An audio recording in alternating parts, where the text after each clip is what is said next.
One of the greatest truths ever buried in the depths of human history is this: you were born with the potential to become divine. This isn't metaphor, it's literal. And yet think of the extraordinary efforts that have been made to keep this truth hidden from you. Institutions we are taught to trust, schools, religions, hospitals, even the media have all been subtly shaped to keep you from uncovering the divine code written into your very DNA.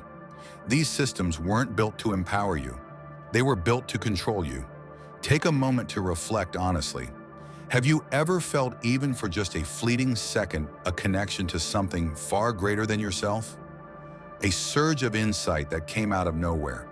A realization that felt deeper than logic, something your intellect couldn't fully explain. That moment wasn't an accident. It wasn't just your imagination. It was a glimpse of your true nature breaking through the programming you've been taught since birth.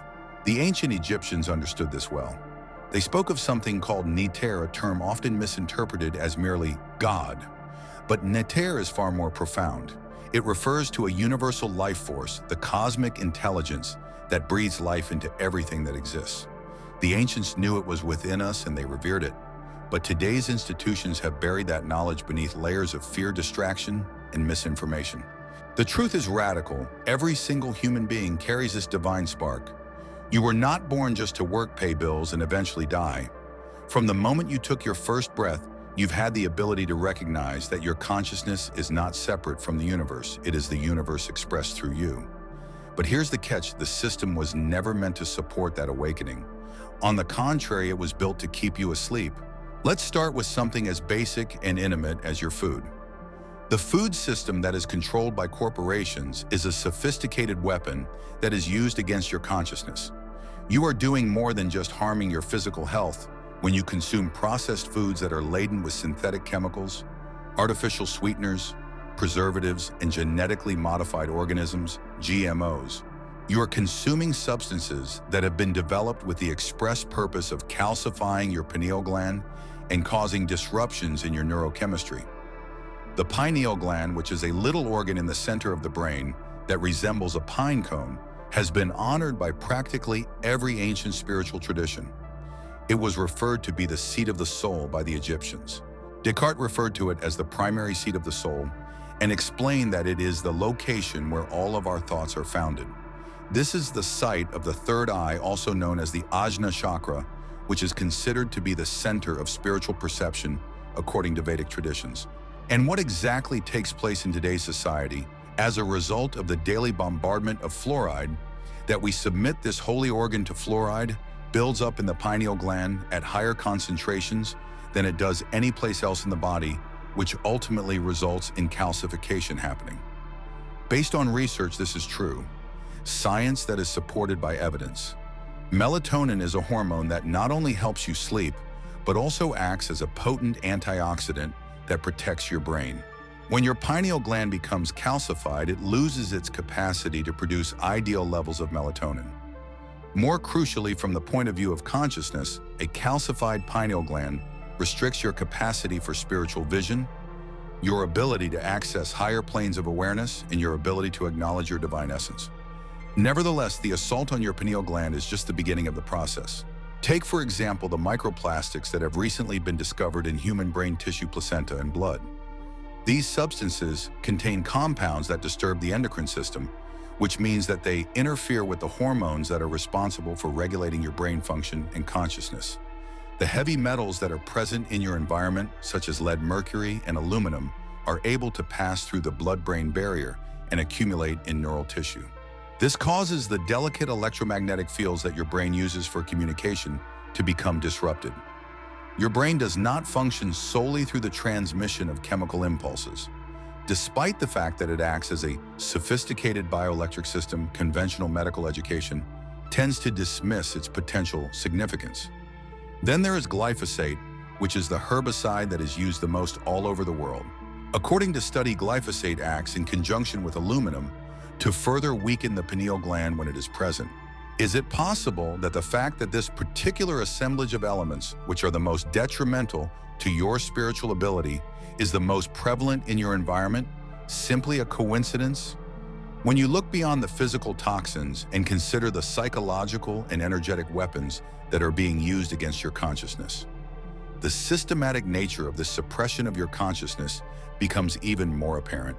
There is no intention behind the media that you take in to educate you. It is intended to teach your brain into passive, receptive states, which are states in which critical thought is suspended.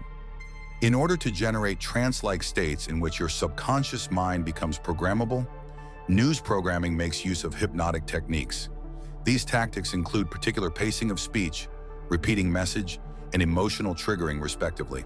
Refresh rates and light frequencies are utilized in modern screen technology. These factors cause a shift in brainwave activity from alert beta states to more passive alpha stages, which in turn makes you more receptive to suggestion. The material then causes your mind to be filled with fear-based programming, which maintains your nervous system in a state of fight or flight, so preventing access to the higher brain processes that are necessary for spiritual perception.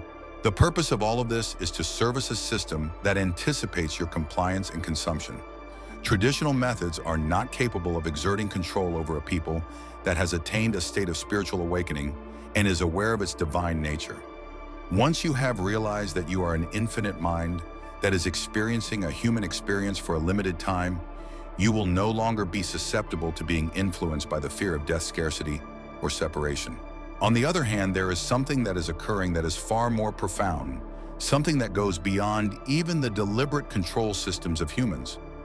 Archontic forces are energetic parasites that feed on human fear, conflict, and split consciousness. These forces are what the ancient Gnostics referred to as archontic forces. The cosmic drama that we are living involves forces that exist beyond the physical plane. In boardrooms, these forces do not need to collaborate with one another. They are able to function through human systems, which has led to the development of control structures that are able to gather the low-frequency energy that they require in order to survive. There are no human villains involved in this. It is about a spiritual war for the human soul, which is being fought out on battlefields that are physical, emotional, mental, and spiritual in nature. However, in spite of this complex and multi-layered suppression mechanism, your divine nature continues to exist dormant but unaffected by the suppression. In order for the system to be successful in preventing your God-becoming powers from being utilized, it requires your unconscious involvement. The instant you become aware of these mechanisms, they start to lose their grip on you, and you begin to escape their influence. The very act of becoming aware is the first step toward emancipation. One of the most compelling evidences of the veracity of your God-becoming powers is the lengths to which they have gone in order to prevent you from exercising them. A spiritual awakening is not going to happen to you. It is already present, taking place within you at this very moment, hidden beneath the layers of training that tell you that you are a biological accident that occurred in a universe that is uncaring. You feel that. During the time when you are taking in these words, do you feel a kind of subtle pressure that is not just attention by itself? Your divinity is identifying itself through the cloak of forgetfulness, and that is quite exciting. The process of consciousness becoming aware of itself. Take some time to observe the environment around you. The entirety of what you observe is physically present within your consciousness. There is nothing that you have ever experienced that is beyond your consciousness. You are unable to. There is also the idea of the outside world that resides within your consciousness. Philosophy is not what this is. Right now, this is the direct and immediate experience that you are having. It is not about acquiring something new that the great spiritual awakening encompasses. The most important thing is to acknowledge what is already present, which is the boundless consciousness that you are and have always been. In spite of the fact that thoughts, feelings, experiences, and perceptions are always shifting, there is something that consistently stays the same: the consciousness that is present throughout it all. This consciousness is what the ancient Egyptians referred to as Neter, what the Vedic traditions refer to as Brahman, and what quantum scientists now acknowledge as the underlying substrate of existence. Awareness is currently breaking through on a global scale despite the sophisticated suppression measures that are in place. The very forces that were created with the intention of preventing your God-becoming qualities from manifesting have accidentally sped up the spiritual awakening of humanity.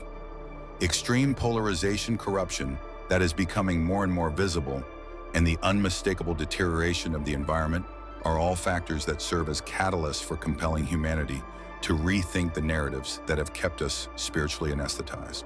You are not coming across these words by chance. Rather, you are living through the most momentous shift in awareness that has ever occurred in the history of humanity. Because you are prepared to consciously take part in your awakening, your presence in this moment develops through the process of soul orchestration. The process of awakening is not always pleasant. It is common for it to start with disillusionment, which is the unpleasant realization that a significant portion of what you believe to be true actually exists as an artificial structure. All of a sudden, the systems that you trusted, the authority that you revered, and the goals that you pursued appear to be complex constructions that are designed to keep you spiritually unconscious. Because of this, many people are resistant to awakening. In the beginning phases, it may feel as though you are passing away, since in a sense, that is exactly what is taking place. In order for your true divine essence to emerge, your manufactured identity, which is the personality that is formed on societal conditioning, must be completely destroyed. But the thing that passes away was never truly alive in the first place. The illusion, not the truth, is the one that passes away.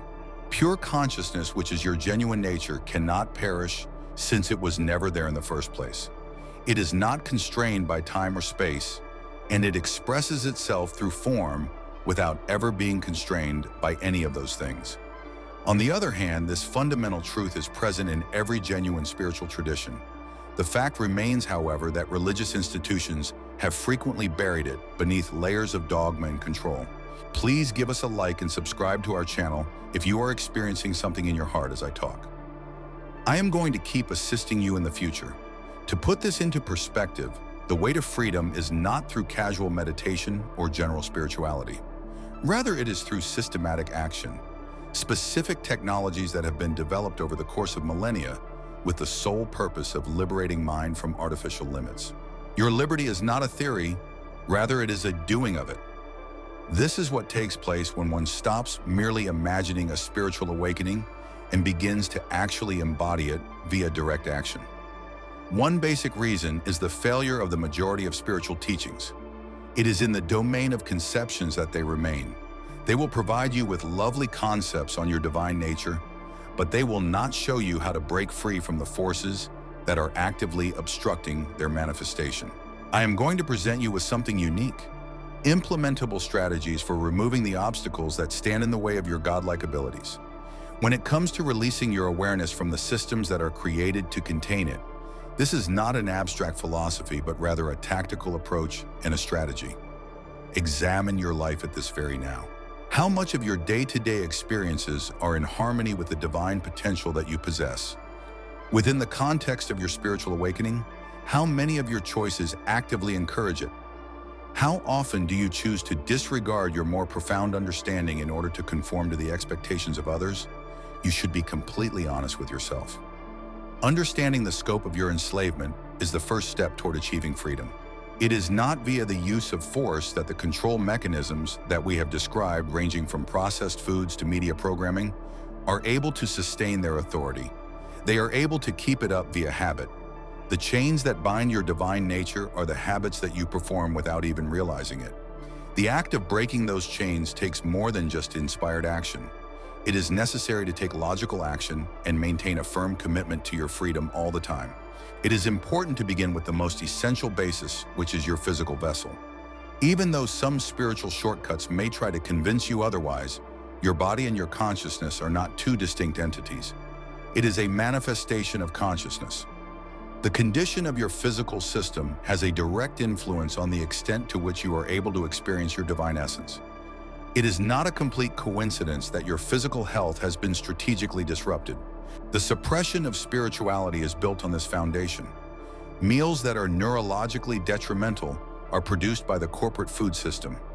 These meals are designed to impair the function of your brain, calcify your pineal gland, inflame your system, and disrupt the connection between your gut and your brain. Your ability to achieve a higher level of consciousness is directly hindered by these impacts.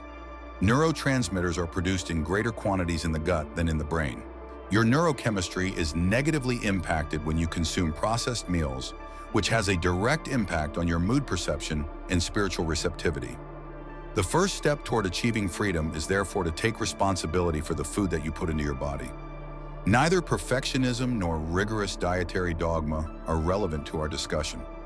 Making a deliberate decision is the key. To get started, get rid of the things that are the most harmful to the nervous system. They are artificial sweeteners that have been linked to mood problems and disturb the chemistry of the brain. These are preservatives that cause inflammation throughout the body, which in turn disrupts neurological function. There is a correlation between artificial food colorings and decreased cognitive performance. Sugars that have been refined and will cause energy crashes and mental fog. Excessive amounts of coffee, which can cause adrenal function to be depleted and can also disturb normal energy cycles. Change these with meals that are beneficial to the functioning of the brain and the capacity for spirituality.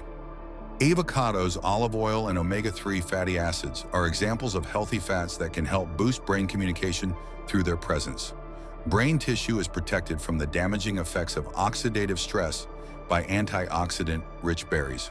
Green leafy vegetables that contain nutrients that are beneficial to the creation of neurotransmitters. Consuming fermented foods can promote gut health and strengthen the connection between the gut and the brain. Herbs that are adaptogenic and help to balance hormonal systems that alter consciousness that are used. Not a piece of nutritional advice here.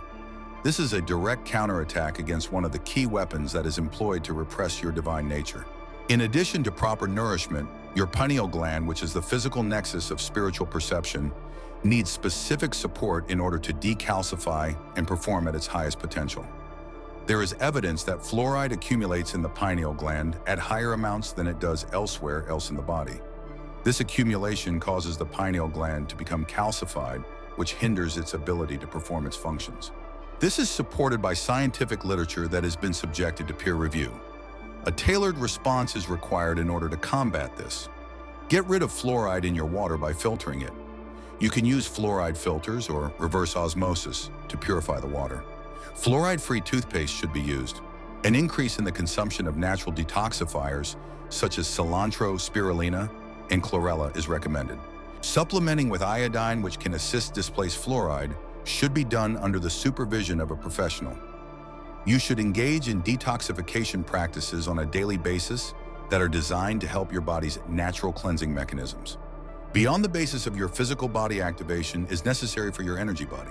This subtle anatomy is acknowledged by every spiritual tradition through a variety of nomenclature, including prana, body light, body merkaba, and subtle vehicle. Although contemporary scientific tools are not yet capable of detecting this architecture, your personal experience demonstrates that it does exist when it is activated in the appropriate manner. Your energy body is made up of a number of interconnected components, including chakras, which are spinning energy centers that correspond to specific physical and psychological functions. Nadis, which are energy channels that conduct life force throughout your system. Meridians, which are pathways mapped out in Chinese medicine that distribute qi. Biofield, which is the electromagnetic field that surrounds and penetrates your physical body. And light body, which is the higher frequency template that organizes your physical form. In the event that this system experiences blockages or distortions, your consciousness will continue to be confined regardless of the level of intellectual comprehension you possess. It's possible that you can cognitively understand your divine essence, but that you'll never be able to experience it in your physical body. This helps to explain why people can spend decades studying spiritual teaching without experiencing any kind of transformation. They continue to have their energy bodies obstructed, which prevents them from experiencing realization regardless of their level of comprehension. The most direct method for activating the energy body is through the practice of breath work, which consists of conscious breathing exercises that are designed to methodically remove blockages and increase capacity. Considering that your breath bridges the gap between the physical and the subtle realms, it is the ideal conduit for the release of consciousness. One approach that is very effective is one that combines the maintenance of breath with specialized energy locks. To begin, take a full breath in through both of your nostrils, gradually filling your lungs from the bottom to the top. The breath should be held while 3 locks are being applied. A root lock is performed by contracting the perineum An abdominal lock is performed by pulling the abdomen against the spine, and a throat lock is produced by lowering the chin toward the chest. Hold these locks for a period of time that is comfortable for you while concentrating your awareness on the center of your third eye. Let go of the locks and then let out all of your breath. As your ability grows, you should practice multiple rounds, progressively increasing the duration of each one. Kundalini energy, which is the spiritual force that lies dormant at the base of your spine, is activated by this technique, which results in the speedy clearing of energy blockages. When performed with the appropriate preparation, it has the ability to accelerate the expansion of awareness beyond what can be accomplished by meditation alone. Please let me know in the comments section whether you experienced a change in consciousness when I mentioned the observer. If you take a closer look at your reality, you will notice that the genuine test of awakening does not take place on the meditation cushion, but rather in your everyday life. In the course of retreats or practices, many people find themselves in profound states only to find that their consciousness diminishes when they are confronted with everyday obstacles. According to this trend, imperfect integration is more likely to be the result than limited awakening. Every facet of existence undergoes a transformation when complete awakening occurs. Different aspects of your life, such as your relationships, employment, health, emotional patterns, and participation with the world, all reflect your level of consciousness. As long as waking is kept separate from spiritual surroundings, integration will continue to be imperfect. At this point, I will make a claim that is thought-provoking. Despite decades of practice, the majority of people who seek spiritual awakening never really awaken. Their reawakening is still a theoretical concept rather than an actual experience. Even though they are living fully from their ego identity, they are able to articulately discuss non-duality. However, they do not undergo a fundamental identity alteration, but they do experience transcendent moods on occasion. This assessment may come across as harsh or discouraging to certain individuals. The contrary is what I intend. You are able to steer clear of typical traps if you are aware of them. You are able to recognize your true development rather than your spiritual fantasy when you have a clear awareness of the distinction between genuine awakening and personal spiritual experience. When it comes to spiritual experiences, the ego personality is particularly adept at using them to further its own interests rather than to transcend itself. In the absence of a comprehensive comprehension of this mechanism, individuals who are seeking spiritual enlightenment spend years amassing spiritual experiences while their core identity stays unaltered. What are the ways in which you can differentiate genuine awakening from spiritual experience? The presence of authentic waking is maintained not only under conditions that are pleasant, but also during those that are demanding. It is not because you are repressing your feelings that your reaction decreases. Rather, it is because you are perceiving from a broader perspective, which naturally minimizes affiliation with conditions that are just ephemeral. A genuine awakening is characterized by compassion that arises out of the blue, rather than by virtue that is cultivated. It is not a should-based ethics that contributes to your kindness. Rather, it is your immediate awareness of other people as being inextricably linked to yourself. Without regard to a hierarchy of preferences, this compassion is instantly extended to all things that exist. The line that exists between spiritual practice and everyday life is blurred when one experiences genuine awakening. Due to the fact that awareness itself becomes your constant condition, you no longer engage in individual meditation periods. There is a possibility that formal practices may continue, but they will serve more as refinements than as generators of awakened awareness. Your connection to thought undergoes a transformation thanks to authentic awakening. As opposed to being representations of reality or expressions of personal identity, you are able to recognize ideas as motions that occur within your consciousness. There is a continuing emergence of thoughts, but they no longer demand an instinctive belief or emotional involvement. When it comes to comedy, is it possible for us to accept how humorous our spiritual path becomes? When it comes to achieving enlightenment, we take ourselves so seriously that we imagine that we will eventually arrive at a level of happiness that will last forever. If this is the case, then reality does not provide unending happiness, but rather regular existence that is experienced with amazing consciousness. When we come to the realization that extraordinarily high levels of consciousness have always been there, the cosmic joke is revealed. The degree to which we were able to ignore it was remarkable.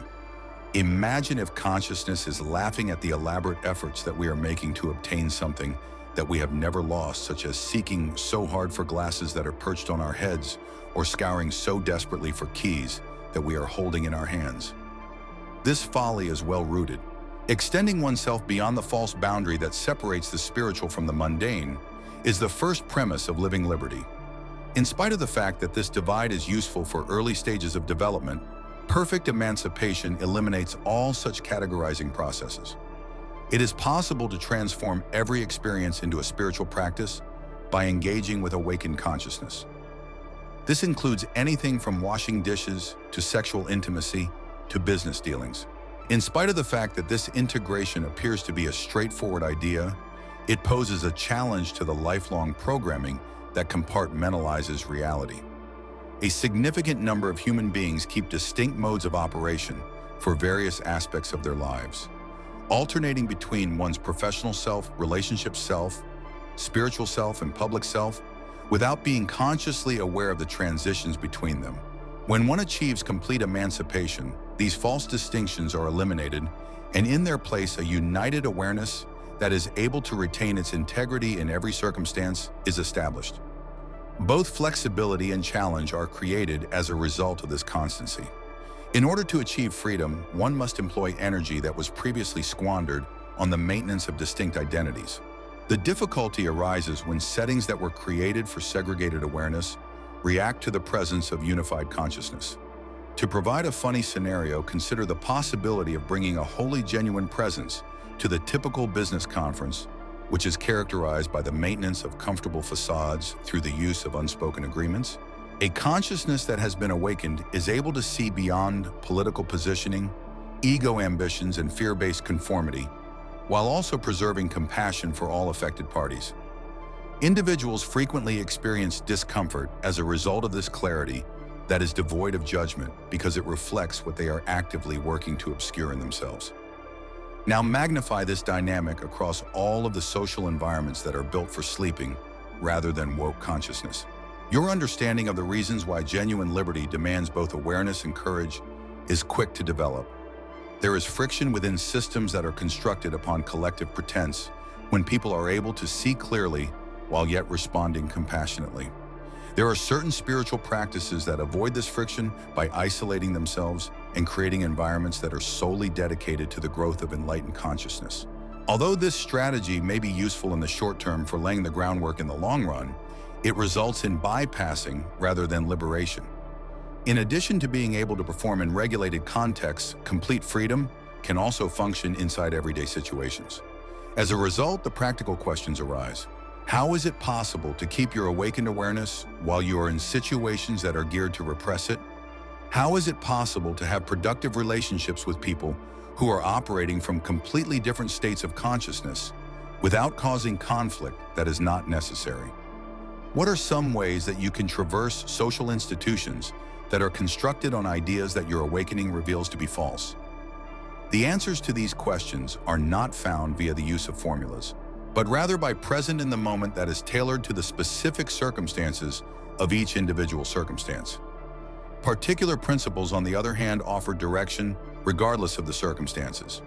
It is possible to engage hard situations through awakened awareness rather than through conditioned reactivity when one practices presence before response.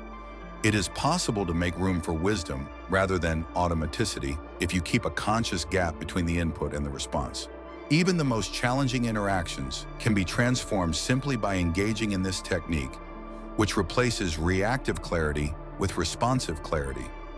The awakening that is currently taking place not only alters the perceptions of individuals, but also the structures of groups that are constructed on the basis of separate consciousness.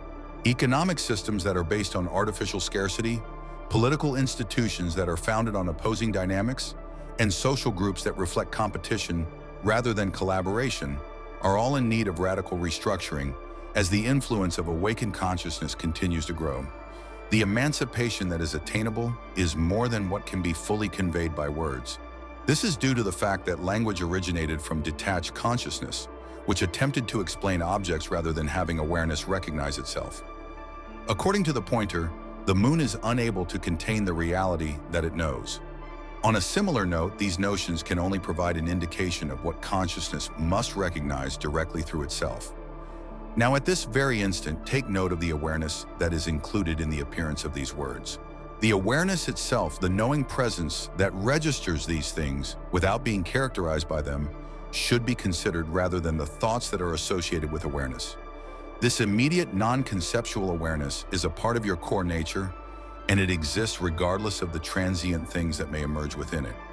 The realization that this knowledge is what you are at your core, rather than the experience that you are having at the moment, is the key to emancipation.